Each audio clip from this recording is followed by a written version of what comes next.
자, 안녕하세요. 북성역 카페 여러분. 자, 오늘은 저번 시간에 이어가지고, 고려시대 사회 관련된 내용 이제 진행을 해볼게요. 근데 이제 저번 시간에 제가 금남 외교 관계 할 때 좀 팩트 부분이 좀 틀린 게 있어가지고, 다시 이제 수정을 해볼게요. 여기 보면 이제 몇 페이지 잠깐 보시냐면, 168페이지 잠깐 펴보세요. 이게 이제 금남 사대 관계 체결 과정에서 1117년, 그러니까 예종 때죠. 예종 때 그 당시 이제 금나라에서 형제 관계를 요구했어요. 근데 제가 이제 그 김부의 의견을 들면서 뭐 요걸 수락했다 이런 식으로 얘기를 했는데 요게 이제 좀 약간 뉘앙스가 좀 달라요. 틀려 요걸 거절했거든요. 그 당시 이제 그 금나라가 형제 관계를 요구하니까 그 조정 내에서는 상당히 들끓기 시작했어. 왜냐면 그 금나라는 예전에 금수같이 생각했고 여진족들을 그리고 자기들보다 좀 아래로 생각했던 그런 족속들이 와가지고 우리와 형제관계를 요구하자 형제관계를 맺자고 하니까 당연히 이제 반발하겠죠. 그런데 이제 이때 김보희 같은 사람이 이제 이 상소를 올렸어요 예종한테. 그때 이제 상소를 어떻게 올렸냐면 지금 금의 요구가 상당히 굴욕적이지만 장기적으로 평화적인 관계를 유지해야지 우리나라한테 이득이다. 그러니까 형제 관계를 일단 수락을 하자 요구를 했거든요. 그런데 이제 이거는 김부희가 이제 생각을 한 거고요. 그러니까 당시 이제 몽골 귀족들이 그 생각을 반영한 것뿐이고 조정 전반을 볼 때는 상당히 이제 형제 관계에 대해서 부정적으로 봤다는 거죠. 그리고 거의 묵살당했어요.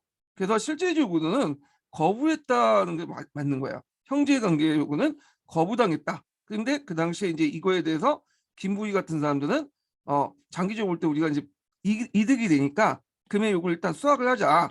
그런 위견을 적어 놓은 거야. 여기는요. 예. 그래서 형제 요구를 거부했다가 맞아요. 예. 그 예전에 제가 기출문제 분석할 때 그렇게 적어 놨는데 그냥 저도 잠깐 까먹었어. 이 부분을. 예. 그래서 형제관계 요구 관련된 내용은 거부됐고 그 후에 이제 여진이 멸망 후에 어 그다음 북송 멸망 후에 다시 인종 때 와가지고 이제 군신관계를 요구하죠. 그리고 이제 북송 멸망 이전이죠. 군신관계를 요구하니까 그때서야 이제 뭐냐면 받아들인 거예요. 예. 그래서 요거 내원관계 수정을 해보시고요. 요 관련된 내용은 신평 한국사 가서 찾아보시면 돼요. 우리 역사넷에 가서 김부희 치면 검색이 좀 나오거든요. 자, 그러면 이제 어, 고려시대 때 사회사 관련된 내용을 넘어가 보죠. 자, 고려시대 사회사는 뭐 그렇게 썩 나오는 부분은 없어요. 네. 그래서 앞에 부분에 이제 그 항소 부곡 있죠. 네, 그건 나오지도 않았지만 일단은 뭐 그거 정도가 좀 약간 좀 나올 것 같은 느낌이 들고, 네. 그 다음에 뭐 향리, 향리나 뭐 그 항리부하고 이제 이런 관련된 내용도 있죠.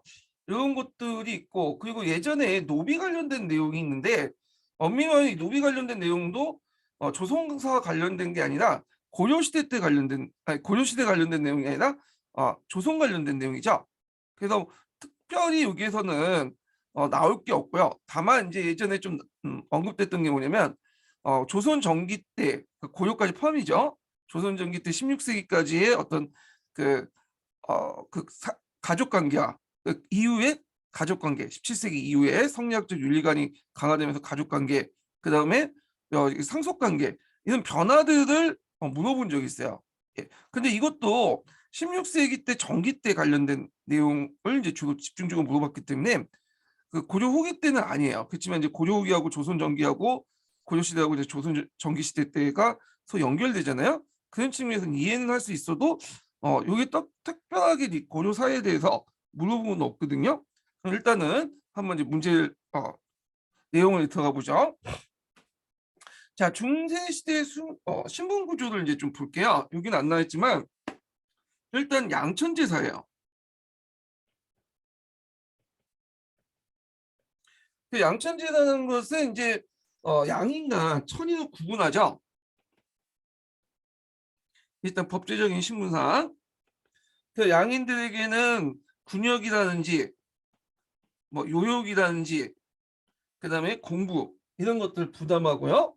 대신에 이제 간직에 진출할 수 있는 각오시험시에서 이런 것들을 이제 주고, 그리고 이제 천인 같은 경우에는 얘네들은 당연히 권리도 없으니까 의무도 없어요. 원칙적으로 그 인신적 예속 상태를 천인인데, 대개 이제 고려도 조선과 마찬가지로 양천제를 채택했다. 그래서 양천제 통일신라 시대 때부터 들어와서 고려나 조선 시대 때 이제 정착이 됐던 그 법제적 신분 관계예요. 근데 이제 이건 법제적 신분 관계고 실질적인 사회적 신분 관계는 더 세분화되죠. 자, 그래서 요 관련된 내용들을 볼게요. 자, 먼저 이제 지배층을 볼게요. 지배층은 이제 뭐 왕족도 있고, 그리고 이제 뭐 귀족도 있는데, 이 지배계층에 대해서 이제 뭐 문벌귀족, 그 다음에 이제 검문세족들, 이런 세력들이 있죠. 예. 그래서 이들은 비슷비슷해요. 다만 이제 문벌귀족보다는 검문세족들이 좀 더 이렇게 뭐냐 지배층의 폭이 좀 넓었다. 그래갖고 이제 종전의 문벌귀족들과 그 다음에 또 이제 새롭게 이제 무인 정권 때 등장했던 세력들, 그리고 부원배들, 부원 세력들, 그리고 일부 항리 세력들 등등 지배층이 넓었고, 그리고 문벌은 좀 가문을 이제 강조했죠. 가문 자체가 권위를 갖고 있잖아요. 그런데 검문세족들은 이제 주로 그냥 단직을 취임해서 권력을 누린 거죠.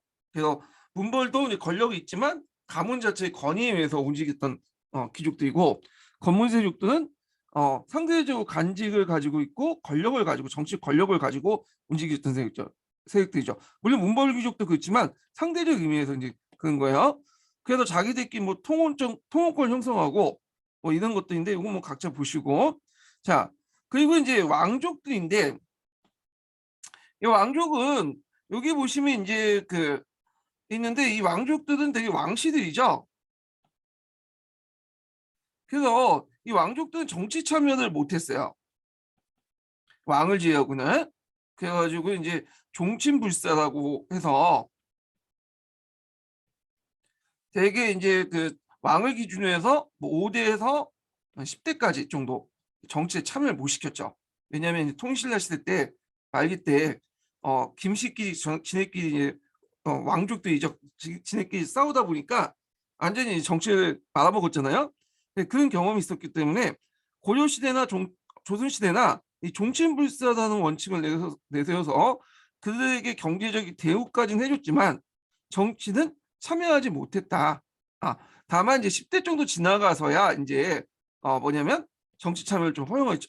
근데 이제 왕족, 그 10대 안에 왕족들은 정치 참여를 못했어요. 이거는 뭐 고려나 조선시대 때 뭐냐면 특징이죠. 물론 이제 중간중간에 정치 참여를 시키는 그런 경우도 있지만 이건 특이한 경우고, 자, 전반적으로 그렇다는 거예요. 그 다음에 중류계층을 보죠. 자, 중류계층은 요 안에 이제 다양한 세력들이 있어요. 그러니까 우리가 이제 그 조선시대 중인하고 좀 비슷하다고 보시면 되는데, 근데 중류계층과 고려시대 중류계층과 조선시대 때 중인계층은 좀 약간 차이가 있어요.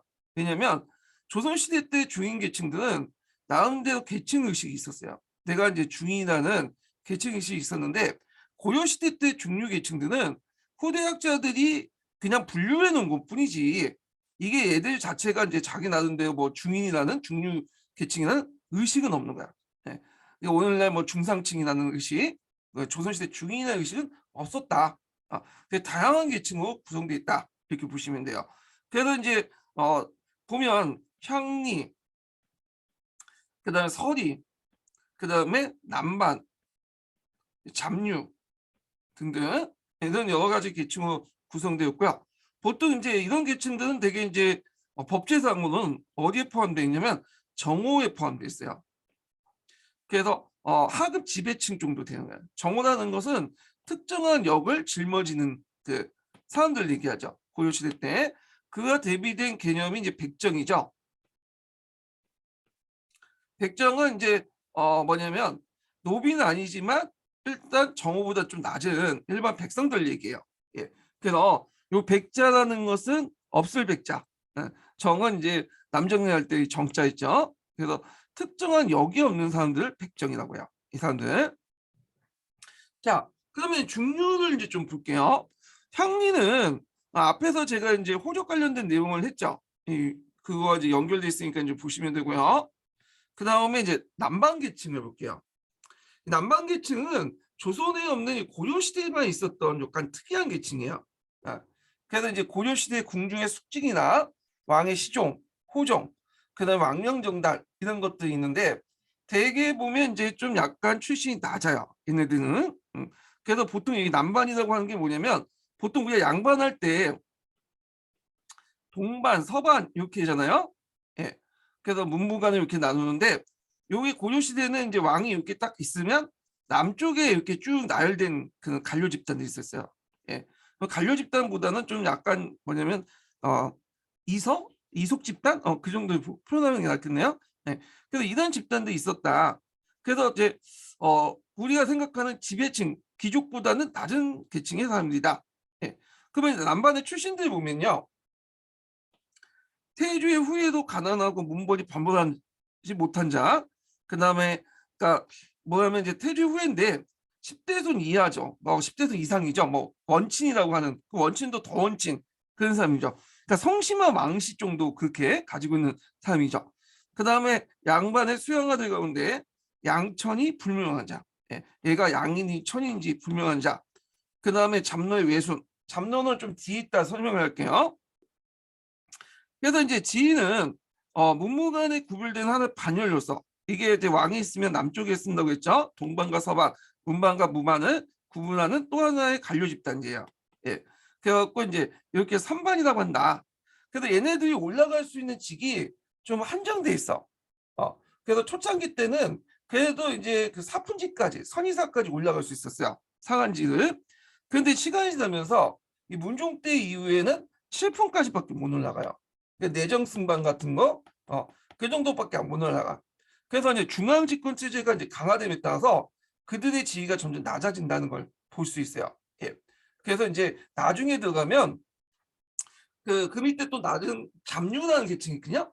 후기에 들어가면 잡류 취급받거나 동격과 말기 때는 지금 그들이 하는 그 업무들 있죠. 이 업무들을 한관들이 담당을 해요. 한관들이. 그래서 되게 천시를 받게 된다. 조선시대 때는 한간대원이 그 직을 담당하면서 그 없어진 계층들이야. 이 남방 계층들요. 그다음 서리를 보죠. 서리.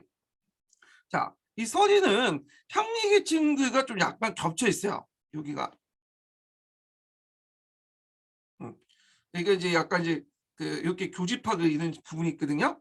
왜냐면 향리 중에 좀 이제 뭐냐면 중앙 간품지구 올라가려고 했는데 중앙이나 지방 간품지구 올라갈 때 잠깐 이 간품지구 없어갖고 뭐냐면 약간 거치는 임시 정도의 서리가 있어. 상급 서리가. 예. 그리고 그냥 간품지구 못 올라가는 그런 서리도 있고요. 그러니까 서리가 상당히 다양해. 그 계층 안에. 근데 이제 조선시대 서리하고 좀 다른 게 상급 서리 같은 경우에는 나름대로 뭐냐면 니지만 그 뭐냐면 단품지에 올라가고 승진이 가능했다. 그래서 양반 일부 자제들 또는 그 향리의 일부 자제들이 그냐면 풍간지를 승진하기 위한 어떤 과도기 단계의 어떤 그 지위였다. 그런 게 특징이죠. 그런데 조선시대 때는 이제 아예 그 서리가 간품지까지 양반지까지 못 올라가죠. 되게 중인 계층에 이제 머물게 되는데 여기 좀 차이가 있어요.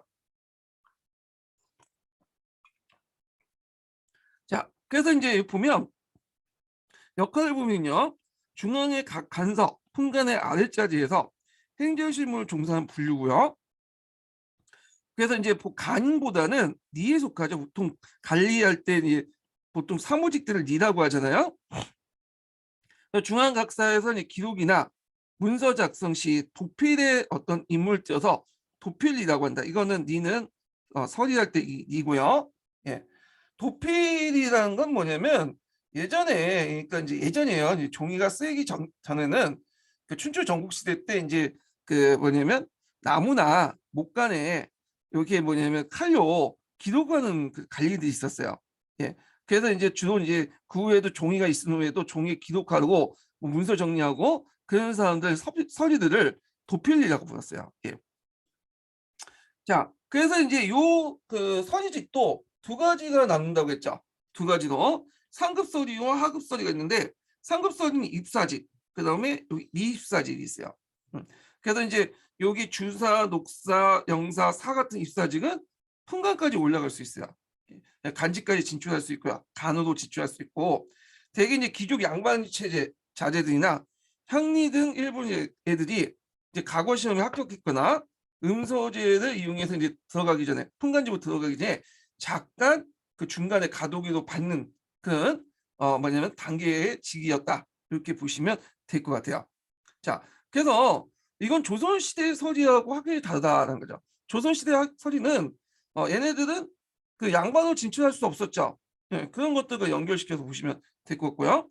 그 다음에 이제 미입사직 같은 경우에는 현관층하고 단절된 서리야. 그러니까 이것도 좀 그 안에서도 좀 약간 그 좀 분류가 또 다 되는데, 미입사직 같은 경우에는 두 가지 또 분류가 있어요.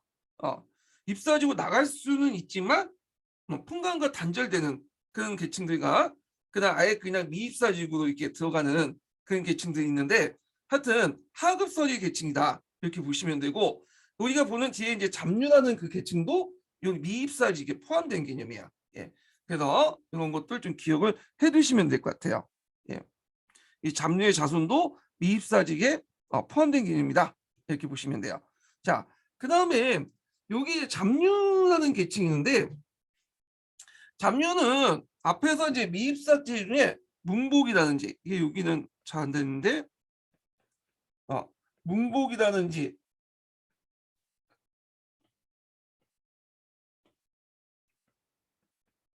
문복, 그 다음에 주선, 외우지 마세요. 뭐 중요한 것도 아니고 저도 보고 적는 거예요. 막사, 장수, 뭐 이런 사람들이야. 그러니까 얘네들은 서리집이지만 미입사직 중에 하나야. 예. 그래서 이제 이 잡류는 뭐 여러 가지 설이 있어요. 예. 그래서 이제 여러 가지 있었지만 일단은 이제 그 앞에 남방 계층도 있죠. 남방 계층에 더 떨어진 사람들, 이렇게 보시면 돼요. 그렇다고 해서 우리가 생각하는 일반 평민도 아니에요. 그러니까 그 평민과 그 뭐냐면 중류 계층의 하급 계층의 어떤 그 예민한 선에 있는 그런 사람이야. 그러니까 평민은 아니지만 그 위에서 중류 계층의 하급선에 있는 그런 계층들을 이제 잡류라고 한다. 잡류라고. 그래서 이제 얘네들은 과거에 응시하는 걸 허용하지 않았어요. 그렇지만 이제 인종 때, 저번에 말했죠. 인종 때 응시가 가능한데 어느 선까지 응시가 가능하냐, 그것까지 또 학계에 따라서 의견이 많죠. 일단 명경과는 응시가 가능해요. 근데 여기 이제 제일 중요한 게 뭐 명경과에도 이 재수과, 아, 재수과 같은 거 있죠. 예, 재수과 같은 것들은 뭐냐면 이거는 이제 가능하냐 마냐 가지고 여러 가지 의견이 많죠. 이거는요. 예, 그 아까 전에 이제 과거제, 고려시대 과거제와 관련돼서 그 허용할 수 있는, 응시할 수 있는 범위를 이제 얘기를 할 때 그 조금 했는데, 잡류와 연결시켜서 보시면 될 것 같아요. 예. 그래서 재수가 정도는 허용된다는 관점도 있고 아니다는 관점도 있고, 법제상 이렇게 이제 보시면 되고요. 자, 그렇지만 여기 이제 명경업이나 뭐 하여튼 과거에 합격했다 해도 이들이 올라갈 수 있는 상한이 있어. 5품 이상밖에 진급이 못해요. 그래서 여러 가지 좀 제약을 받는 계층이다. 우리가 이제 학리보다는 그 차별받는 계층이 잡류다, 이렇게 보시면 되죠. 그래서 잡류라는 계층은 이제 고려 시대만 있었던 계층이죠. 조선 시대였고. 자, 그래서 이제 이런 내용들 파악을 해주시고요. 그다음에 여기에서 약간 빠진 계층인데 중류에서 백성이라는 계층이 있어요. 백성. 예전에 제가 얘기를 했죠. 이 백성. 이 백성은 이제 신편한국사도 있고 제가 예전 국정 7차 교과서에도 있는데 한국통일이라는지 요즘 책은 없더라고요. 그래서 이 고려시대 때 어떤 특정한 신분 계층을 얘기해요. 백성은. 그래서 여기 백자라는 것은 많다죠. 여기. 그러니까 이제 많은 성씨를 가지고 있는 집다. 그래갖고 되게 이제 앞에는 얘기한 것처럼 촌락, 그러니까 행정처의 촌장, 촌정 이런 사람들을 뭐냐면 백성이라 한다. 그래서 이제 고려시대 때는 이들에게 일촌일성 정책을 실시했다. 그렇죠? 한 개 행정처에 한 개 성을 갖출 수 있도록 한 건데, 이런 계층들 백성이다. 그래서 이 백성은 9년의 지배계층 향리들과 구별되는 촌락의 지배자를 고려시대 때는 얘기를 하고 있어요. 그래서 이들은 이제 앞에서 이제 그 관리들, 향리나 간직들이 갖고 있는 인리성 집단과 구별되는 어떤 백성성 집단을 갖고 있는 특별한 어떤 신분치고 보는 거죠. 물론 이제 그 안에서 이제 백성에 대한 견해는 되게 이제 많아요. 근데 우리가 이제 여기까지 알 필요 없고, 다만 이제 백성이라는 계층이 있었다. 그래서 이 백성의 의미는 조선시대 때 일반 평민들을 얘기하는 게 아니에요. 고려시대 때는 특정한 계층을 의미한 거다라는 거 보시면 되고요. 그런데 이제 기록에 보면 고려시대 외에도 그 뭐 바대라든지 뭐 이런 등등 나와들 보면 백성이라는 계층도 있어요. 백성이라는 계층들이 특정한 계층으로서 백성이. 자, 그 다음에 기술관 같은 것도 있죠. 그래갖고 뭐 의관, 역관, 율관 뭐 등등등 이런 기술관이 있었고, 이 기술관은 사회적 신분이 조선 시기보다는 일단 비교적 높은 편이었어요. 그리고 고위직보다는 승리 비교적 열려 있었다. 그리고 또 녹봉도 받고 간이로서 경제적인 어떤 지위를 어느 정도 보장을 받았던 사람들이죠.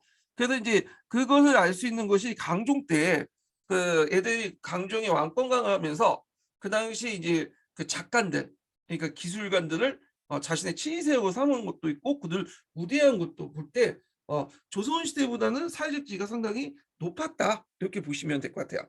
자, 그 다음에 양인을 보죠. 이들은 양인은 뭐 여러 계층이 있죠. 여기서 양인이라는 것은 신분상 양인이에요.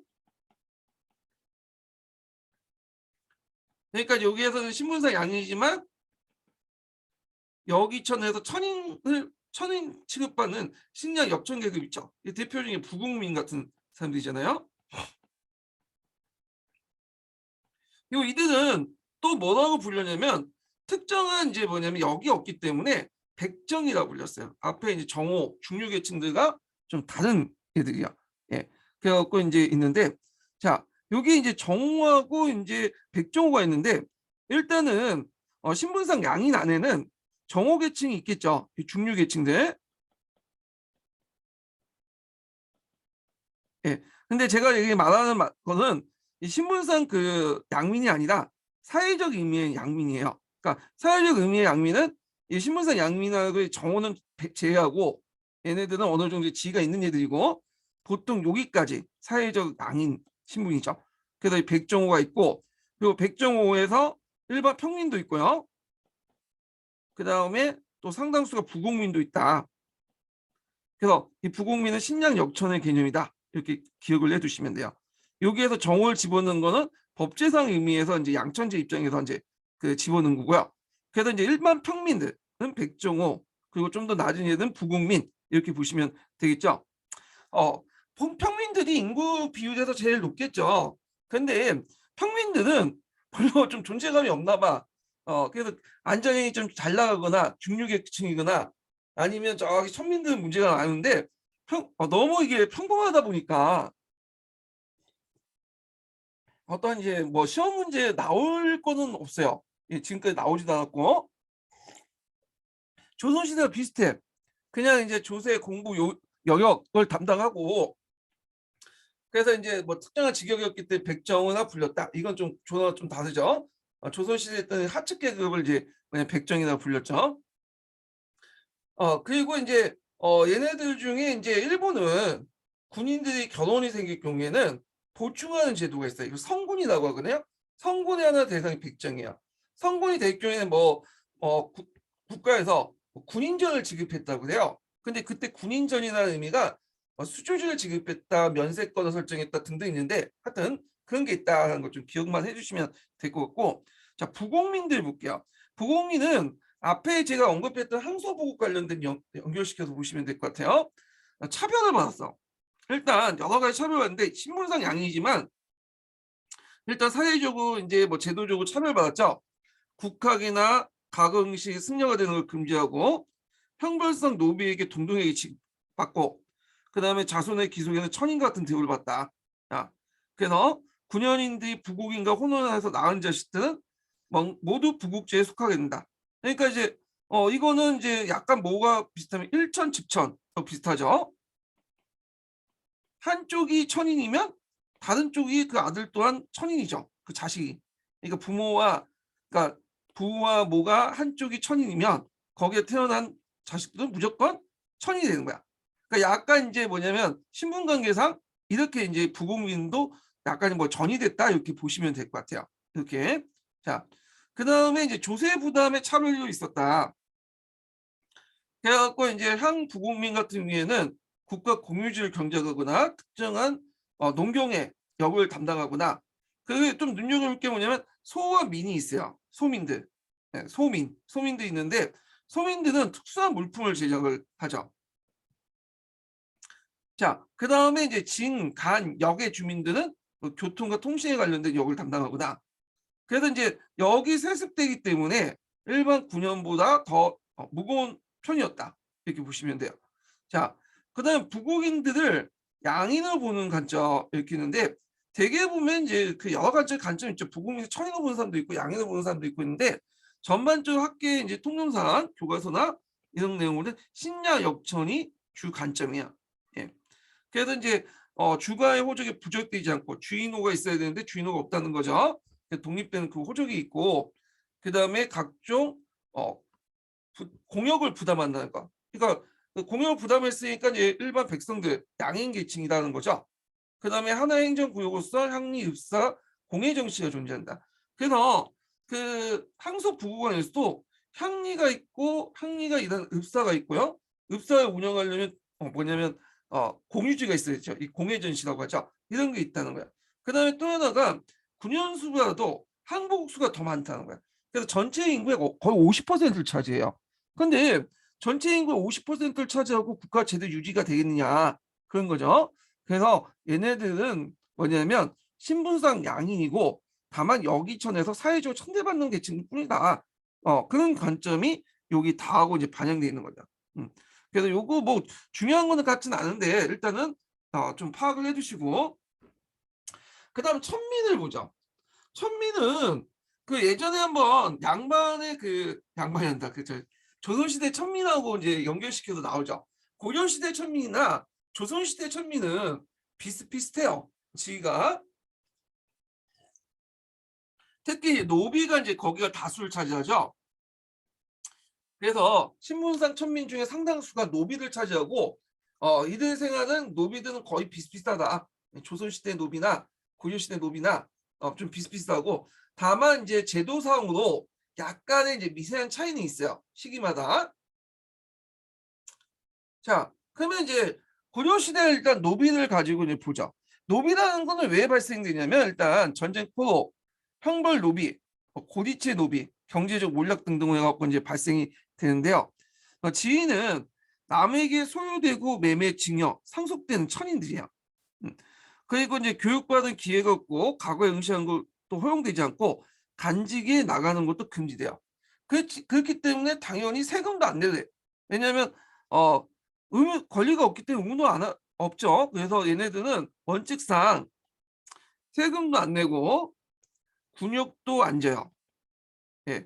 근데 이건 원칙상이고 실제적으로는 군역은 조선시대 때 졌죠. 얘네들 뒤에 얘기고. 자, 그 다음에 이들은 이제 노비의 구분은 여러 가지가 있어요. 여기는 뭐 간단하게 소유 주체에 따라서 이제 구분을 하는데, 자 일단은 고려시대를 기준으로 이제 볼게요. 고려시대 때는 소유 주체에 따라서 공노비 국가가 이제 가지고 있는 거죠. 예. 그다음 사노비 개인이 가지고 있는 거고, 그 다음에 이제 사원노비가 상당히 많았어요. 왜냐하면 고려시대는 불교 국가니에요. 사원노비가 많았고, 그리고 이제 이건 소유 주체에 따라 나눈 거고요. 그다음 거주 형태에 따라 또 나눠볼 수 있어요. 그래서 이제 주인지가 같이 있는 솔고노비, 그 다음에 외고노비 이렇게 이제 나눠볼 수 있죠. 예. 그래서 이제 이런 것도 있다. 그래서 이제 먼저 공노비를 볼게요. 공노비는 국가가 소유주죠. 국가가 일단. 그래갖고 이제 여기도 이제 두 가지 노비가 있어요. 간역노비, 그 다음에 외고노비. 그래서 이제 간역노비는 이제 간역노비, 공역노비야 외고노비 이렇게 되는데, 자, 요게 이제 이름이 나중에 조선시대 때 이제 입영노비, 그 다음에 외고노비는 낙공노비 이렇게 바뀌어요. 예. 공용인데 그 일단은 주의할 것은 공노비는 솔고노비가 아니에요. 예, 이거 다 외고노비예요. 그러니까 이제 공용노비나 외고노비나 기본적으로 이들은 공용노비가 솔고노비가 안 돼. 왜냐면 주체가 간이기 때문에 간화에 이렇게 이제 같이 살면서 거기서 먹는 게 아니에요. 얘들은 거기 이제 바깥에 뭐냐면 살면서 하는 거죠. 근데 이제 좀 약간 역에 따라서 구분이 되는 거야. 그러면 공용노비는 뭐냐면 궁중이나 중앙 간청, 지방 간화에서 자벽을 종사하면서 노역의 대가로 별사라는 급료를 받아서 생활하는 노비들이다. 이렇게 이제 보시면 되겠죠. 그러니까 일종의 천역을 이제 짊어지는 거야. 예. 그래서 얘네들은 되게 이제 궁중 그 뭐냐면 주변에 살고 있는 노비들이 많아요. 얘네들은 따로따로 살고 있지만, 자, 외고 노비는 농경에 주로 종사하고 농경의 수입 중에 규정된 액수를 국가에 납부하는 그런 노비들을 낙공노비다 한다. 이렇게 보시면 되겠죠. 예. 그래갖고 이제 이렇게 이제 좀 기억을 해두시면 될 것 같고요. 근데 조선시대 때는 이제 천역이다 해갖고 따로 이제 있어요. 이게 그래서 이제 임용노비, 낙공노비가 이제 있는데, 그래서 이제 임용노비는 이제 낙공노비 중에 일부가 이제 입역을 해가지고 이제 올라가고 이제 번상을 하는 방식으로 이렇게 이제 하는 방식인데, 이건 뭐 조선시대 때 가서 좀 얘기하고요. 자, 그래서 이제 이 공노비들은 산노비보다 지위가 좀 좋아요. 그러니까 급료를 받아서 생활하는 노비도 있고 공용노비처럼, 그리고 산노비도 있지만 재산을 소유할 수 있어. 재산을 소유한 건 공노비뿐만 산노비도 재산을 소유할 수 있어요. 이게 이제 서양의 노예가 좀 달라. 그래서 이제 고려 시대나 조선 시대는 공노비나 산노비나 다 재산을 소유할 수 있다는 게 있어. 그다음에 공노비나 산노비도 뭐 가정 생활을 하는 거는 공통적이고, 그러면 이제 공용노비가 이제 요거는 뭐 산노비하고 동일하지만 공노비하고 공노비하고 뭐가 좋냐? 60세가 되면 여기 면제당해요. 그래서 상대적으로 산노비보다 부담이 뭐냐면 가볍다. 그리고 눈치를 볼 리가 없죠. 좀 상대적으로 볼 때. 예. 그래갖고 이제 그런 것도 있고, 그 다음에 공노비는 사고 파는 대상이 아니에요. 산노비처럼. 그래서 공노비보다는 산노비가 훨씬 더 사회적 지위가 높다. 조선도 마찬가지고요. 그리고 공노비하고 산노비의 공통점은 재산을 소유하거나 가정생활을 한다. 이게 공통점인데, 가정생활을 하는 이유가 뭐냐면, 결혼한 이유가 뭐냐면 일종의 노비의 재생산 때문에 또 그런 것도 있어요. 예. 뒤에 좀 설명하고, 산노비를 보자. 산노비는 주인의 같이 살거나 솔고노비가 있고요. 그래서 주인과 함께 살면서 이제 주인에게 사역에 대비하기 위해서 항상 같이 살죠. 그다음 외고노비는 주인과 떨어져 살면서 주로 주인의 토지를 경작하거나 그래갖고 이제 지대를 납부하는 이런 노비들인데, 주인과 떨어지면서 주인의 토지를 경작하는 사람도 있고요. 여기는 뭐 이렇게 돼 있는데, 실제로는 주인의 토지를 경작 안 하고 남의 토지를 경작하는 사람도 있어요. 근데 이제 외고노비들은 일정한 이제 액수를 1년마다 갖다 바쳐야 돼. 신공으로 주인들에게. 그리고 외고노비 중에 저 멀리 사는 사람도 있어요. 뭐 주인은 개경에 사는데 저쪽 그 산호비는 뭐 경상도나 전라도에 사는 사람도 있어요. 예, 이건 조선시대도 마찬가지고, 상대적으로 이제 산호비 중에 솔고노비나 외고노비가 사회적 지위가 높죠.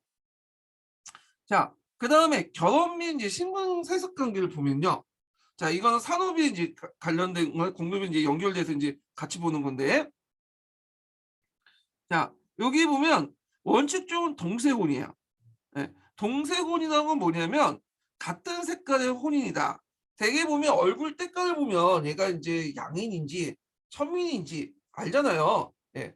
좀 천민들은 고생을 많이 하다 보니까 얼굴 때깔이 안 좋겠죠.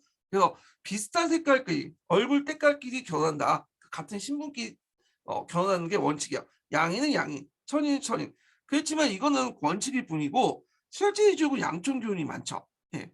그럴 경우에는 얘가 태어나잖아. 그럼 얘를 어떻게 할 것이냐? 얘를 죽일 수도 없는 거고 이미 태어났으니까. 그리고 얘의 신분이 어떤가? 그 아기의 이제 그 자식의 신분이 어떻게 되는 것인가? 그리고 일단은 노비며 자식의 소유주는 어떻게 될 것인가? 이게 이제 뭐냐면 중요하죠. 그래서 이게 그 고려시대 때 두 가지로 변해요. 처음엔 천자수목법이었다가 그다음에 하나가 일천직조법으로 바뀌죠. 물론 조선시대는 계속 또 바뀌고 이건 조선시대 때 좀 얘기를 하고요. 자, 천자수목법은 뭐냐? 노비종목법의 다른 말이라고 보시면 돼요. 뒤에 좀 노비종목법 얘기할 텐데, 그러니까 노비는 천자는 누구의 신분을 따는 거야? 어머니 신분을 따른다는 거지. 종묘, 수모 있는 거죠. 이거는 이제 노비를 인간으로 보지 않고 짐승으로 보는 거죠. 네. 그래갖고 이제 노비는 인으로 쓰지 않죠. 네, 구라고 쓰죠. 이구자로 1구, 2구 이런 식으로. 그렇기 때문에 여기에서 나오는 거야. 그래서 우리가 이제 강아지 같은 거 있잖아요. 강아지하고 이제 해서 교미를 해가지고 애를 낳으면 강아지 한다. 그 개를 그 교미를 해갖고 강아지를 낳으면 그 어떻게 돼서 강아지 새끼는 누가 되는 거야? 엄마 쪽의 주인, 어머니께 암컷의 주인의 그 소유주권이 되잖아요. 똑같은 거예요. 예. 그래갖고 이제 이런 식으로 하고 그다음 충령할 때 이제 일천직척법이라는 것도 있어요. 예. 이거는 이제 충령한 이게 실제 실행되는지 안 되는지 여러 가지 의문이 있지만 일단은 고조사에 나와 있기 때문에 얘기를 하는 거야. 예. 그래서 고조사에 어떤 내용이 나오면 이때 원나라 간섭기잖아요. 근데 중국에서는 그런 게 있어요. 중국에서는 그 노비의 신분이 세전되지 않아요. 그러니까 부모님이 노비라고 해서 자식이 노비가 되는 게 아니에요. 이렇게 자식은 양인이 돼. 근데 우리나라 같은 경우에는 세전이 돼. 그러니까 부모님이 자식 노비면 그 자식 또한 노비가 되는 거야. 네, 노비가. 그거는 이제 그 중국 같은 경우에는 뭐 정복 전쟁이라든지 등등 해갖고 이 노비 수요가 노비 공급이 원활했는데 우리나라 같은 경우 그렇게 전쟁이 많지 않다 보니까 노비 공급이 많지가 않잖아요. 그러다 보니까 이제 노비들끼리 결혼도 시키고 가정도 꾸리게 하고 그리고 거기에서 생산된 자식들도 다 노비를 만들고 그렇게 해서 노비 공급을 충당하기 때문인데 그래서 이제 이 세전이 안 되는데 세전이 된단 말이에요 우리나라는. 그래서 원나라 입장 올 때는 이게 좀 약간 그런 거야. 자기 기준에도 안 맞아. 그러니까 이제 그 당시 개혁이나 명목으로 그 당시 이제 그 세전을 금지시켰어. 노비 세전법을 금지시키는 게 고려의 명했거든요. 왜냐면 노비 세전을 금지시켜야지 양인을 많이 확보할 수 있잖아요. 그러면 고려한테 더 많은 걸 뜯어낼 수 있죠. 근데 충녕왕이 거기에 항의 서한을 보내요. 어떤 식으로 보내냐? 쿠미나이 칸에서 보낸 건데 우리나라는 예전부터 노비의 자식은 항상 노비였다. 그것은 태조 왕건이 정한 법이다. 근데 이걸 어떻게 바꿀 수 있냐? 너가 예전에 토풍을 인정하지 않았냐고 했지 않냐? 토풍을 보장하지 않았냐? 그러니까 우리 고려시대 토풍이기 때문에 그거에서 노터치하라. 노터치하지 마라. 그러니까 노터치 하라는 거죠. 터치하지 말라고. 그래서 노터치를 딱 이렇게 주장한 거야. 그래서 이제 이렇게 하니까 그 쿠비나이 칸이 알았다 해서 물러났어요. 그래서 노비 개혁은 이제 안 됐는데 그때 이제 한쪽 부모가 그 노비면 그 자식 또한 노비가 된다는 내용이 있어요. 그래서 일천직전인 법이 이제 충령할 때 이제 시행됐다고 하는데 이거는 정확히 모르지만 하여튼 기록상에 그렇게 나와 있어요.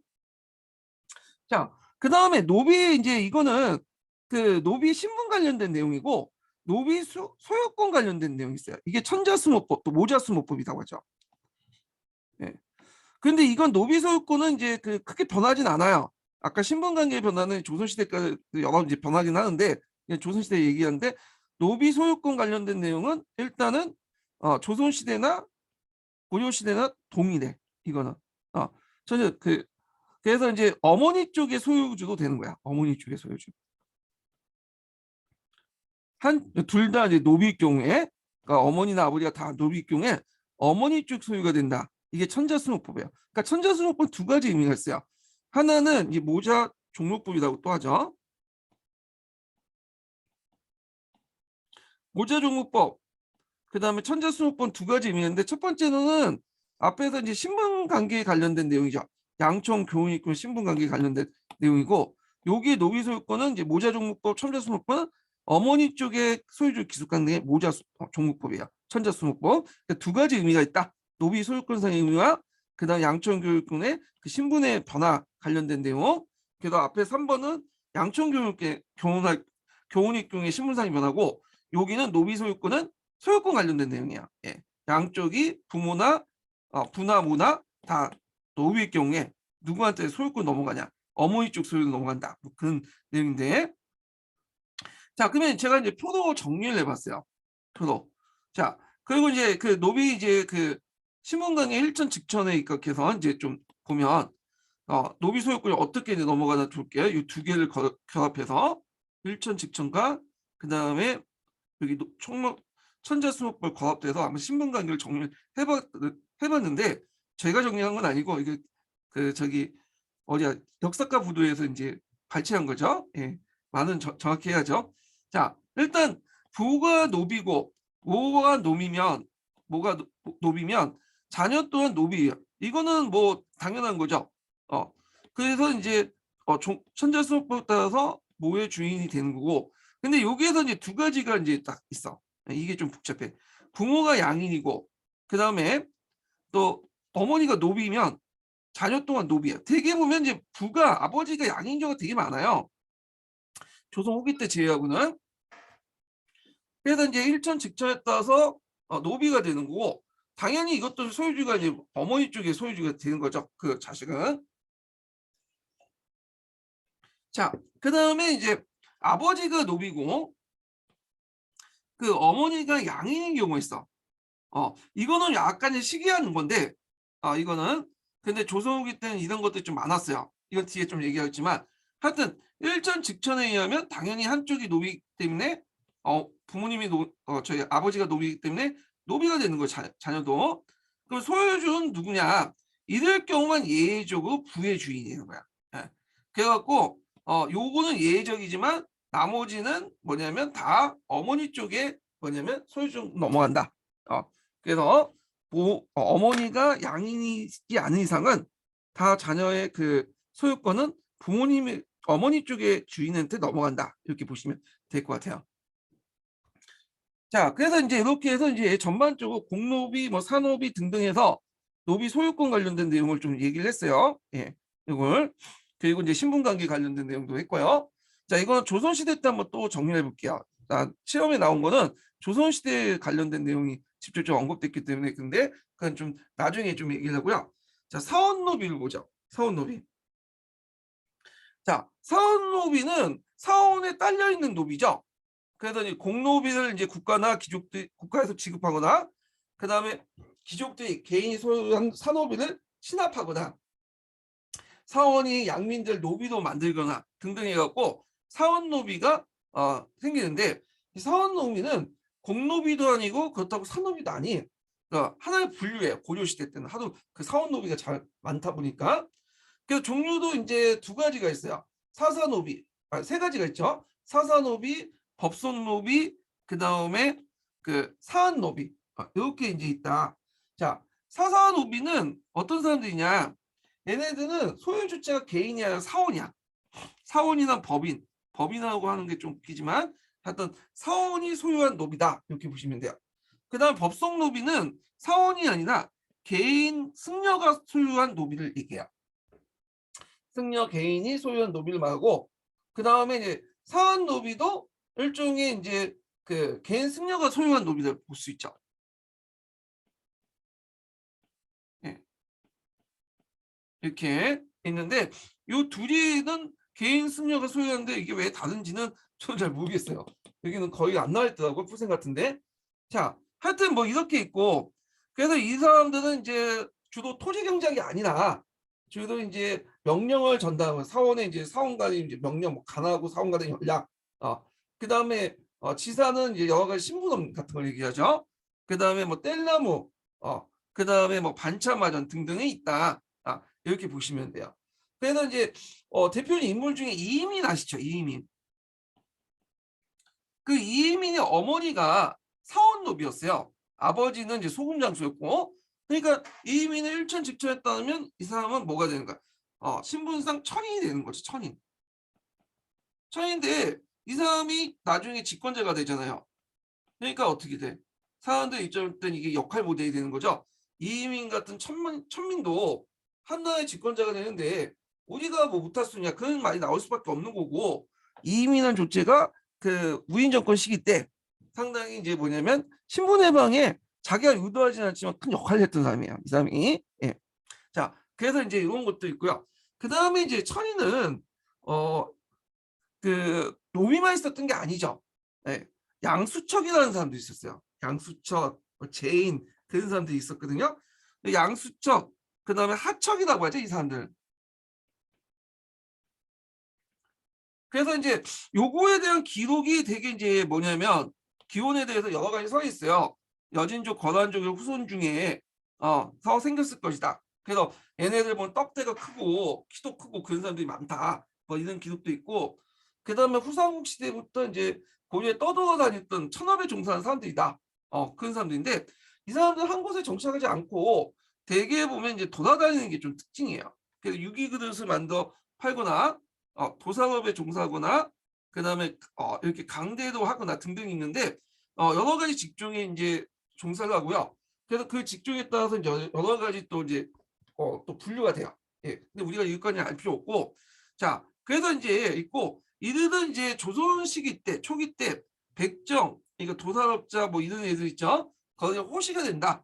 그래서 세종대왕께서 얘네들을 법적으로 양인을 편입시키고 나름대로 정착시키려고 했어. 그래서 이제 얘네들에게 또 뭐냐면 사회적 차별을 없애기 위해서 백정이라는 칭호를 줬죠. 왜냐면 고려시대까지는 백정은 일반 평민이었잖아요. 그래서 이제 신백정 이렇게 얘기하는데, 그런데 사람들이 이제 얘네들에게 백정의 칭호를 드니까 오히려 이 백정이라는 말이 이제 소 잡는 사람, 유기그릇 파는 사람, 도산업에 종사하는 양수처럼 이름이 바뀌게 된 거야. 예. 그래서 조선시대 백정하고 고려시대 백정이 이제 이렇게 바뀌는데 의미가 결국에는 국가 권력도 처음에 이들도 정착시키려고 했지만 조선시대 때 잘 안 됐어요. 예. 포기를 해버렸죠.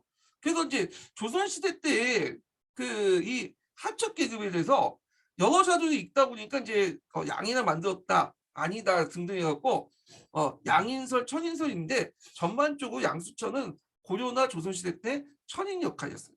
천인이었죠. 예. 근데 이제 조선시대 때는 양인설도 일부 있어요. 이거는 학자마다 견해가 다르긴 하는데 법제적으로 천인이었고 사회적으로 천인이었고 그런 게 중요죠. 예.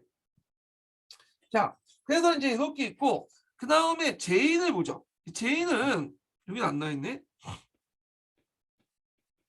제인은 이제 그것도 양수척은 이제 하고 이제 그 일부라고 보고 있는데 그 유목민족 타타르 후예라는 말도 있고 등등 여기 있어요. 하여튼 그들 일부가 이제 고려말 정치적 혼란기 때 들어왔다. 그래서 양수척의 일부가 제인이다. 이렇게 이제 하죠. 그도 양수척하고 비슷한 역할을 해요. 뭐 유기, 피문의 제조, 도살, 수적, 육류 파병, 판매 같은 것들하고 육류를 판매하거나 하거나 주로 이제 가무에 종사해서 하는데 특히 조선 중기 이후에는 창극 같은 데 기회 같은 거 조사했어요. 그러니까 그 딴따라 같은 사람들 있죠? 그런 사람들이었어요. 돌아다니면서 제인이었고 얘네들은 조선시대 때 유목민족 특성상 말타기하고 활쏘기가 능하잖아요.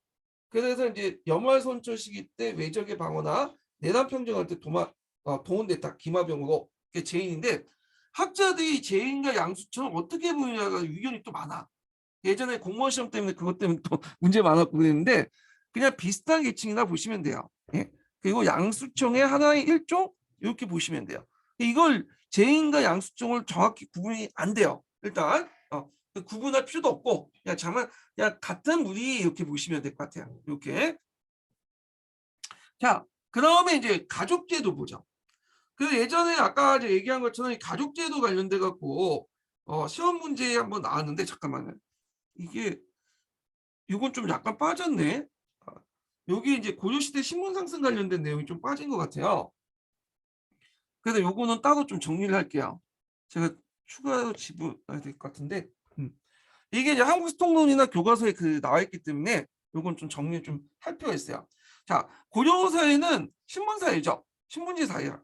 그렇지만 나름대로 이제 뭐냐면 그 계층이 좀 상승 경로가 열어져 있어요. 그래서 그 골프제처럼 이렇게 딱 막혀 있는 사회는 아니에요. 그러니까 그것도 이제 상대적인 의미지 지금 볼 때는 딱 막혀 있는 사회지만 나름대로 장기간 시간을 거치면서 뭐냐면 조금씩 계층 상승을 했다. 그래서 이제 그 계층 상승 그 경로를 보면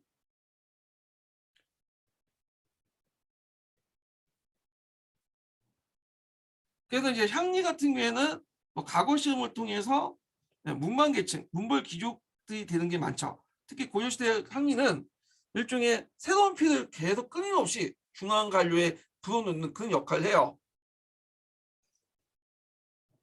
자, 그 다음에 이제 군인들 같은 경우에는 국공을 세워서 군대 공을 세워가지고 무반으로 출세하는 경우가 많고요. 그 다음에 향소 부국민 같은 경우에는 뭐 여러 가지 뭐 항쟁이라든지 공로 등등 해갖고 양인 신분이 되는 경우가 많고, 그 다음에 외고노비 같은 경우에는 종량 절차를 걸쳐서, 종량 절차라는 것은 이제 뭐냐면 양이 되는 절차가 있어요. 그래서 양인이 되는 경우가 있어. 되게 재산이 많이 모으는 거죠. 앞에서 얘기한 것처럼 이제 고려나 조선시대 노비의 특징이 뭐였어요? 얘네들 자체가 재산을 소유할 수 있다. 이 때문에 열심히 일하는 사람은 재산까지 소유해갖고 돈을 바쳐갖고 양이 되는 경우가 많아요. 심지어는 자기 주인보다도 더 돈이 많은 그 노비들도 있었어요. 예. 자, 그래서 있고, 특히 이런 신분 상승이 언제 많이 일어나냐 하면 사회가 전반적으로 안정될 때는 일어나지 않죠. 되게 이제 불안할 때. 언제요? 고려 후기 때겠죠. 고려 후기 때 몽골족도 쳐들어오고 막 등등 했잖아요. 그래서 정치적으로 신분제가 동요되고 강제로 농장이 발달되면서 등등 있고, 그 다음에 이제 그 당시 이제 또 고려 무반 정권, 무인 정권 때 문무 교체제를 실시하죠. 이거는 이제 뿌셈에 있는 내용인데, 문인이 무반직을 겸직하고요, 문반직을 겸직하는 경우가 그 무인 정권 때 많았어요. 무신 정권기 때. 자, 그 다음에 이제 첨설관제 이런 것들 되게 좋죠. 그래서 얘네들에게 이제 일종의 명예직을 주죠. 홍건적이나 외국을 격퇴하는 과정에서 줬던 명예직 이런 것들 주면서 애들이 이제 좀 더 높은 신분으로 올라갈 수 있었고, 부국제 폐지. 그래서 이 등등 해갖고 양인과 천민들이 양반직으로 학대되는 게 많았다. 그래서 우리가 이제 통일신라 시대 때, 신라 시대 때 골품제처럼 이렇게 딱 막혀 있는 사회는 아니었다. 상대적으로 뭐냐면 미세하게나마 뭐냐면 그 신분 상승을 할 수 있었고, 이거는 조선 시대는 더 그랬죠. 상대적으로 또 더 진전된 사회였죠. 자, 이렇게 해서 한번 간단하게 그 다음 신분 상승 관련된 내용을 한번 또 얘기를 해봤고요. 자, 그 다음에 이제 또 볼 게 뭐냐면 사회상을 볼게요. 이제 사회상. 자, 요거 이제 가족제도 관련된 내용과 상속제도 관련된 내용들이 쭉 있거든요. 예. 그래서 이 가족제도와 상속제도는 여기 제가 같이 묶어 있긴 했는데, 요거는 이제 혼인하고 뭐 상속 관련된 내용.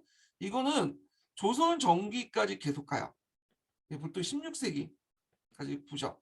게다가 이제 그 17세기 이후로 성리학적 윤리책이 강화되면서 이게 좀 바뀌죠. 예.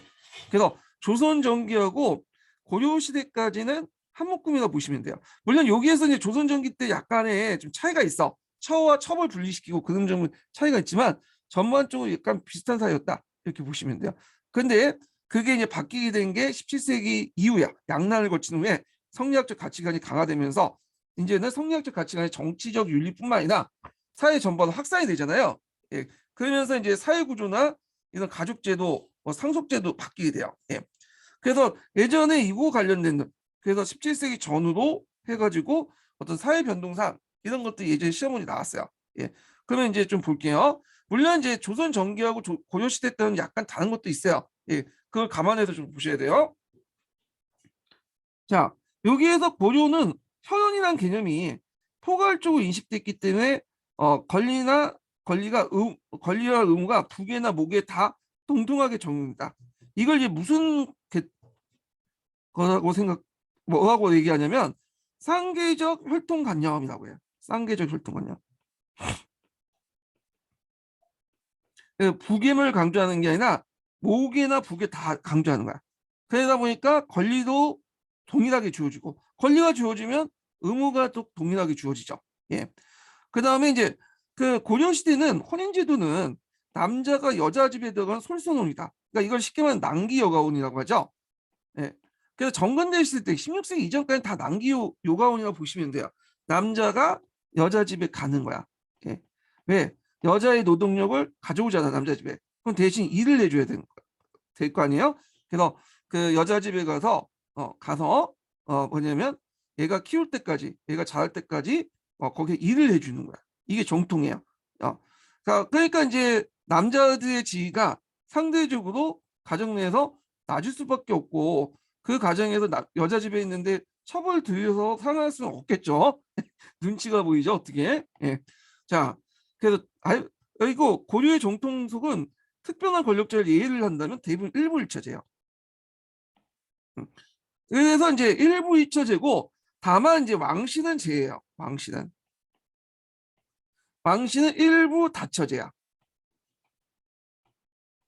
왕씨는 일부 다처제요. 이 다처라는 것은 우리가 생각하는 이제 뭐 왕비가 있고, 그 다음에 뭐 빈이 있고 등등 이런 개념이 아니라, 왕 밑에 모든 부인은 다 동등한 거야. 첫 번째 부인, 두 번째, 또 그 자식 또한 동일한 거죠. 예. 그리고 전반적으로 그렇고, 다만 이제 예외적인 경우 있잖아요. 예외적으로 첩을 뒀어요. 첩을. 자, 첩을 뒀지만 우리식으로 생각하는 첩이 아니라 이거 처의 개념하고 비슷하다고 보시면 돼요. 고려시대 때는. 예. 그래갖고 첩인데, 우리가 생각하는 첩의 개념은 나중에 고려 후기 때 좀 들어와요. 고려 후기 때 이제 그 몽골의 영향을 받았고, 몽골보단 중국이죠. 몽골이나 중국의 영향을 받았고 첩을 두는 그 풍조가 일어나요. 첩을. 근데 이것도 처하고 비슷한 개념이야. 처는 그 본부인하고 좀 비슷한 권리를 갖고 있고, 거기에 태어난 자식 또한 권리 또한 본부인 자식도 비슷해요. 예, 동일하게 보죠. 자, 그런데 이게 조선시대 들어오면서 달라져. 자, 조선시대 들어오면서 일부일처제는 유지돼요. 근데 이제 뭐가 되는 거야? 일부일처 다첩제가 되죠. 그러니까 이제 여기에서 첩의 권한과 첩의 지위를 나눈 거야. 성리학적 가치관에 따라서. 처는 이제 본초가 있고, 다처는 첩의 지위는 약화가 되는 거죠. 그래서 처와 첩을 해서 이게 동일한 게 아니라 이제 처가 위고 첩이 밑에 되는 거야. 그러면 당연히 처의 자식은 어떻게 돼요? 이거는 적자가 되는 거고, 첩의 자식은 서자가 되는 거죠. 그래서 고려시대도 서자라는 얘기가 있긴 있지만, 고려시대 서자는 이제 첫째 아들이 아닌 두 번째를 얘기하잖아요. 근데 조선시대 서자라는 의미는 그 처의 자식이 아닌 첩의 자식이 되는 거야. 이건 조선 전기 때부터 이제 태종 때부터 딱 그걸 정했어. 뒤에 좀 얘기하겠지만, 그래서 같은 그 결혼제도가 일부일처제지만 좀 다르다. 그래서 조선은 일부일처 다첩제고, 고려는 왕실을 제외하고는 일부일처제다. 그렇지만 약간 이제 첩이라는 개념은 있긴 있지만, 이 첩이라는 것이 우리가 생각하는 이제 처보다 좀 낮은 개념이 아니라 처와 비슷한 개념이다, 이렇게 보시면 될 것 같아요. 예, 이런 것들을 좀 기억을 해주시고, 그리고 그 당시에 그 사회적 풍조로서 첩을 줄 수가 없어요. 약간 아까 얘기했잖아. 난기 여가원에서 여자 집에 있는데 어떻게 첩을 두겠어요? 완전 맞아 죽죠. 예. 자, 그래서 이제 있고, 그 다음에 이제 조선시대가 좀 다른 게, 혼인관계에서 근친혼하고 동성혼이 완전히 금기시대였다. 그래서 이제 왜냐면 이제 이 근친혼 동성혼이 계속 유지됐던 게 뭐냐면, 어떤 가문의 경제적 기반과 사회적 특권을 유지하기 위한 거죠. 자기 이제 헐쭉끼리 결혼하면서 그 특권이나 권력을 유지하기 위해서 그렇게 이제 했는데, 여기에서 이제 동성혼 가창은 이제 중국에서 건너온 거고, 근친혼은 이제 뭐냐면 사촌이나 뭐 이렇게 이내도 이제 결혼하는 경우가 있었어요. 예, 이게 고려 왕실에서 보이는데, 고려 초기 때는 이게 근친혼이 상당히 많았어. 그래서 이복 동생하고 결혼한 것도 있고, 네, 그래요. 아주 콩가루 집안이고, 그리고 이제 하여튼 우리 입장에서는 콩가루 집안이죠. 그리고 왕씨는 왕씨끼리 결혼해야 된다는 그 원칙이 있었어요. 근데 이제 예전에 말한 것처럼 이거는 왕자들에게는 이제 뭐냐면, 왕씨 남자들에게는 적용이 안 돼요. 이제 나중에는 이성 귀족들끼리 결혼할 수 있지만, 공주의 경우에는 꼭 왕씨하고 결혼해야 돼. 뭐 그거에 대해서는 여러 가지 설이 있어. 어, 왜냐면 재산을 보호하기 위한 거다 뭐 등등 있는데, 몇 가지 예외적인 걸 제외하고는 거의 왕실하고 결혼했다. 여자들은. 예. 근데 남자들은 현종 이후부터 이성 귀족들과 결혼했어요. 그 이유는 뭐냐면 고려 초기 때 너무 근친혼을 하다 보니까 뭐냐면 유전자가 별로 안 좋은 거야. 이게.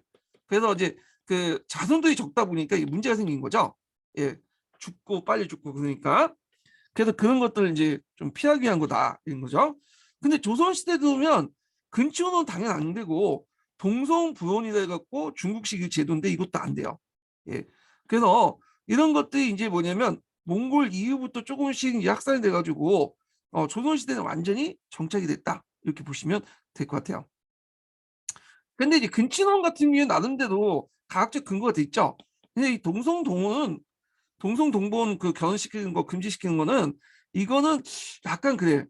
동성동본이라도 이제 이미 피가 섞인 지가 언젠데 피가 그 한참 멀어진 지가 언젠데 그걸 또 하겠어요. 거기 또 족보도 위조도 많잖아요. 이거는 이제 최근에 깨졌죠. 예. 근데 이거는 중국 제도에 중국 제도, 우리나라 제도가 아니라 중국에서 도입된 제도거든요. 그 다음에 이제 가부의 재혼이 일반적으로 행해졌다. 예. 가부의 재혼들이. 그래서 이제 고려시대 때는 가부도 재혼이 활발해졌다. 이렇게 보시면 돼요. 예.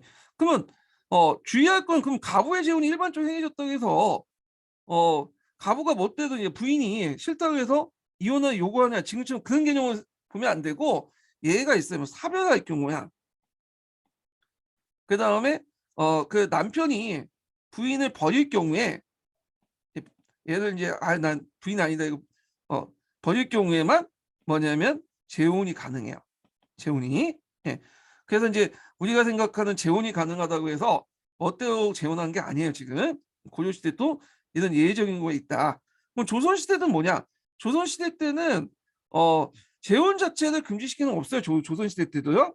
예, 다 했어요. 근데 이제 뭐냐면 양반 사대부들에게는 이제 재혼한 자식들에게 선종되죠. 재혼한 그 자식들은 과거 시험을 못 보도록 했어요. 예, 몇 대 한에서는.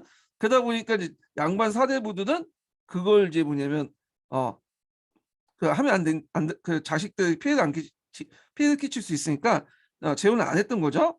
그런데 이제 조선 후기 때는 이제 성리학적 가치관이 일반화되면서 일반 평민들도 이제 재혼을 이제 뭐 금기시하는 그런 풍조가 있었어요. 예, 그런 걸 좀 기억을 해주시고 같은 계급끼리 이제 결혼한 경향이 있었고요. 이건 뭐 고려시대나 조선 비슷한 거고. 자, 그럼 상속을 보죠. 상속이 상당히 중요해. 이게 예전에 이제 조선 전기하고 같이 묶어가지고 생각해야 돼요. 조선 전기하고 16세기 이전이죠.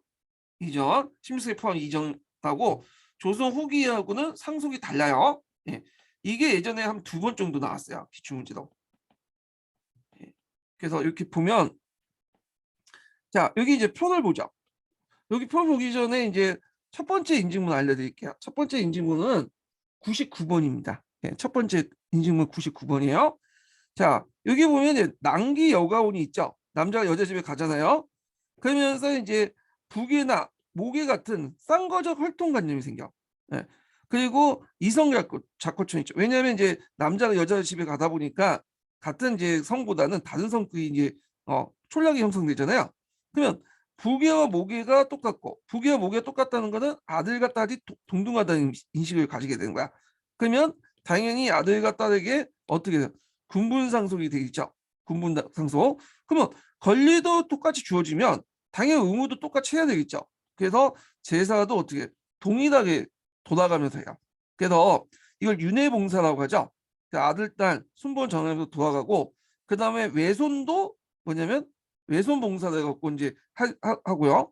그리고 자 사이도 장인 집에 가서 장인 제사를 하게 되는 그런 이제 제도죠. 자, 그런데 이제 17세기 전후에 달라졌어. 17세기 이후에 요 중간에 이제 큰 사건이 있었죠. 임진왜란하고 병자호란이 있었잖아요. 그래서 성리학적 가치관이 일반화돼. 그래서 이제 그 당시에 무너진 신분 질서를 바로잡기 위해서 그 양반 지배층들이 성리학적 가치관을 강화시켜 나가잖아요. 그러면서 이제 성리학적인 어떤 그런 풍습 같은 것들 적극적으로 도입을 해요. 결혼 풍습이나 상속 제도나 이런 것들. 근데 이런 것들은 중국식 제도라고 보시면 돼요. 중국식 제도. 그래서 이게 이제 친형 제도에 나타나는데 친형 제도는 16세기 때 조금 나오긴 했어요. 왕신이나 그런 데서 하라고 이제 한 적이 있는데 세종대왕께서 세종인가 성종이 자기 딸을 이제 친형으로 해갖고 보낸 경우도 있거든요. 근데 이제 이거는 일반화되지 못했고 널리 일반화된 게 17세 이후야. 이때 친형제도라는 것은 중국식 제도로서 남자가 여자 집에 가잖아. 근데 성리학적 가치가 있다면 맞지가 않은 거야. 왜냐면 남자는 하늘이고 여자는 땅인데 어떻게 하늘이 땅한테 가냐. 이런 논리죠. 그리고 남자는 기하고 여자는 천하인데 어떻게 기한 남자가 여자한테 가냐. 아니면 난점 여비 사상이죠.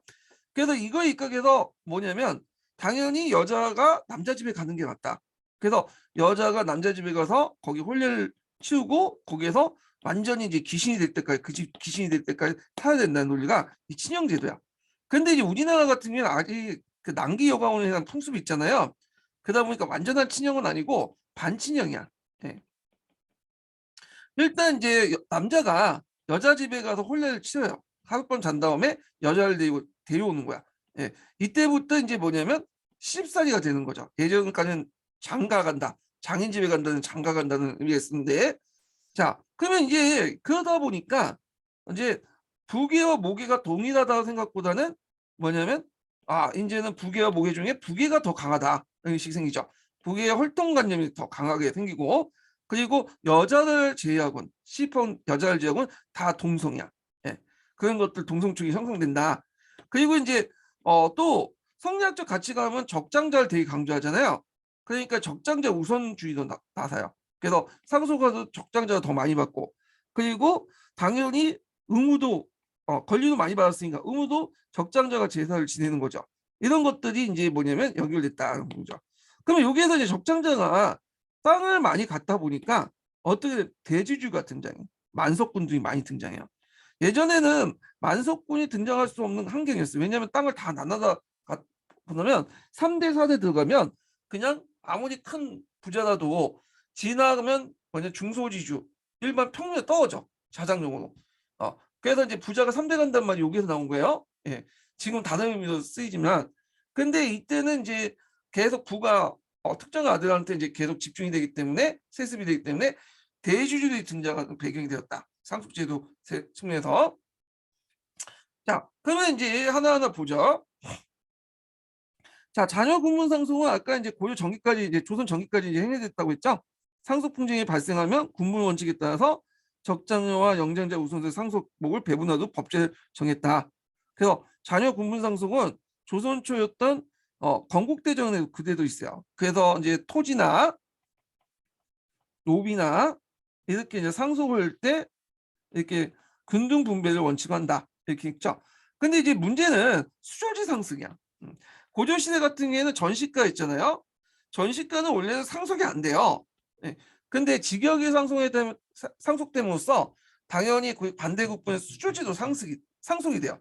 그러면 이럴 경우에는 이제 뭐냐면 수조지 상속은 좀 문제가 생긴 거야. 왜냐면 직역을 나눌 수가 없잖아요. 내가 이제 교사인데 교사로서 월급을 받는데 내가 아들한테 상속을 시킨단 말이야. 뭐 상속시킬 필요는 없겠지만, 예. 하여튼 교사한테 이제 교사지위를 이제 상속시키면 교사지위도 아들이 3-4명 있는데 한 명한테 줘야 될 거 아니야. 그럼 당연히 월급도 한 명한테 줄 수밖에 없는 거죠. 그럴 경우에는 이제 뭐냐면 그럴 경우에는 상속 순위가 있어. 예. 그럴 경우에는 상속 순위가 있는데 이건 뒤에 좀 얘기할게 전시가 얘기할 때 그걸 제외하고는 뭐냐면 이런 식으로 이제 자녀 군분 상속한다. 그러니까 토지 소유권이나 노비 소유권 경우에는 근데 수조지는 상속 순위에 따라서 이렇게 한다. 이렇게 보시면 될 것 같아요. 자, 그 다음에 이제 그 자녀 군분 상속 있고 그 다음에 여기는 좀 약간 별개지만 이제 일단은 이건 군분 상속은 없지만 요걸 여기다가 이렇게 했는데 하여튼 수요지 상속 있고 거기에 쌍계적 활동관념이 있다고 했죠. 예. 그리고 낭기 여가원 이런 풍습 때문에 이건 상속보다는 혼인 형태나 이렇게 좀 따로 분해놔야 될 것 같아요. 생활 형태. 사회가 이제 처가의 호적에 입적하는 경우도 있고 처가 살려는 경우도 되게 많았어요. 이게 조선 전기 때도 많이 보이거든요. 그 다음에 음서 혜택도 친손자 외에도 외손자에게도 주어졌다. 이렇게 보시면 될 것 같아요. 그런데 이제 이것도 이제 항상 좋은 게 아니야. 왜냐면 그런 경우가 있죠. 그, 그러니까 고려시대 같은 경우에는 장인의 문제 때문에 왜 처가의 문제 때문에 그 사이가 뭐냐면 해고당하거나 해고나면 잘리거나 관리에서 해임되거나 아니면 그 정치적 박해를 받을 수 있어. 그렇기 때문에 이제 고려 시대는 이런 경우가 많아요. 그래서 아예 손절하는 거죠. 부인하고 이혼해 버리고 그쪽 외가하고 처가하고 완전히 손절해 갖고 관계를 끊어버려. 그래서 자신의 어떤 당한 피해를 막으려고 하는 경우도 많았거든요. 근데 조선 시대는 좀 달라요.